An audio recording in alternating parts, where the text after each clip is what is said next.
ओम ऐं ह्रीं श्रीं त्रिपुर सुंदराय नमः। जय माता दी। आप सभी को गुप्त नवरात्रि के तीसरे दिन की हार्दिक शुभकामनाएं। आज सुनेंगे गुप्त नवरात्रि के तीसरे दिन की कथा। आज गुप्त नवरात्रि का तीसरा दिन महाविद्या त्रिपुर सुंदरी का होता है। त्रिपुर सुंदरी को ऐश्वर्य और सौंदर्य की देवी के रूप में पूजा जाता है। विधि विधान से की गई पूजा से माँ त्रिपुर सुंदरी शीघ्र ही प्रसन्न हो जाती हैं और अपने भक्तों को मनोवांछित फल प्रदान करती हैं। उनमें सूर्य के समान तेज समाहित है। माता की पूजा करते समय कुछ विशेष मंत्रों का जाप करना चाहिए। ऐसा करने से माता शीघ्र ही प्रसन्न हो जाती हैं और आपकी मनोकामना शीघ्र ही पूरी हो जाती है। माँ अपने भक्तों के सभी कष्टों को दूर करती हैं।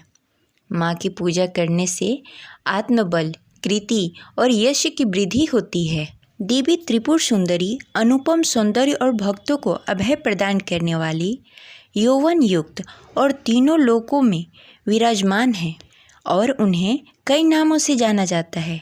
उन्हें राजराजेश्वरी, बाला, ललिता, मीनाक्षी, कामाक्षी, शताक्षी, कामेश्वरी कहा जाता है। अपनी सुंदरता और मोहकता से देवासुर संग्राम में असुरों को वश में कर लिया था। कहा जाता है कि त्रिपुर सुंदरी की भक्ति करने वाले भक्तों को लौकिक और परलौकिक शक्तियाँ प्राप्त होती है। देवी पुराण में माता की बहुत ही शक्तियों के बारे में बताया गया है। ये सिर्फ तंत्र साधना के लिए नहीं बल्कि सुंदर रूप के लिए भी विख्यात है। अब चलिए सुनते हैं देवी त्रिपुर सुंदरी की पौराणिक कथा।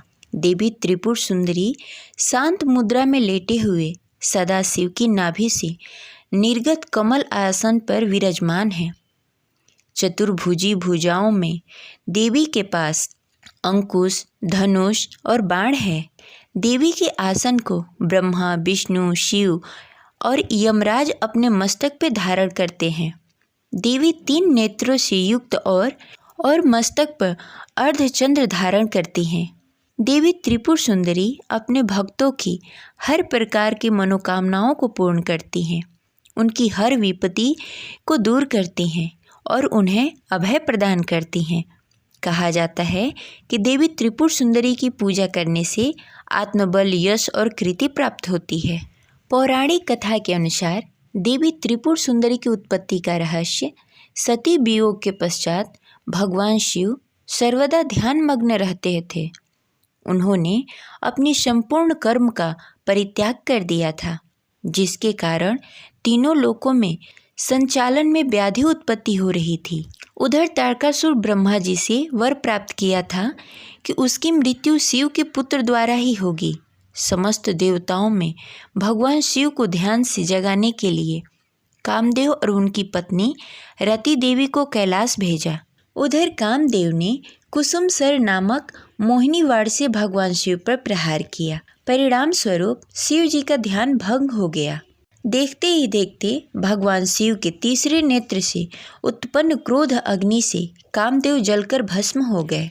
उधर कामदेव की पत्नी रति द्वारा अत्यंत दारुक विलाप करने पर भगवान शिव ने कामदेव को पुनः द्वापर युग में भगवान श्री कृष्ण के पुत्र के रूप में जन्म धारण करने का वरदान दिया और वहां से अंतर ध्यान हो गए। सभी देवी देवताओं और रति के जाने के पश्चात भगवान शिव के एक गुण द्वारा कामदेव के भस्म से मूर्ति निर्मित की गई और उस निर्मित मूर्ति से एक पुरुष पैदा हुआ। उस पुरुष ने भगवान शिव की स्तुति करी। इसके बाद भगवान शिव द्वारा उस पुरुष का नाम भंडा रखा गया।